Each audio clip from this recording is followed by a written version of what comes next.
Welcome to the Salmon Runs YouTube. Enjoy the video. You start by selecting beans and dialing in your dose, because extraction depends on both. Pick freshly roasted beans and weigh them precisely. Once done, grind immediately to preserve aroma.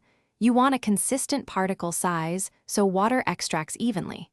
Make sure to set your grinder to medium fine for pour-over or fine for espresso, and adjust by one click if flow is too fast or slow. These first steps lock flavor potential and set the stage for a balanced cup. Now you focus on water quality, temperature, and pouring technique, because these govern extraction speed and taste. Heat filtered water to 92-96 degrees C, which preserves acidity while extracting oils. Cooler water under extracts, hotter water over extracts. Once ready, bloom the grounds with twice the coffee weight for 30 to 45 seconds to release CO2. Then pour in slow, controlled pulses to maintain even saturation. This helps avoid channeling and yields consistent sweetness and clarity in the cup. Finish by timing and tasting, because sensory checks tell you what to tweak next.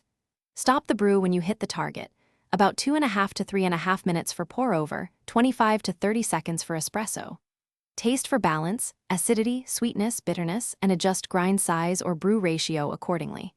If the coffee tastes sour or weak, use a finer grind or raise temperature. If it's bitter or harsh, coarsen the grind or shorten brew time. One key troubleshooting tip: change only one variable at a time. Thanks for watching. Consider subscribing if we helped you.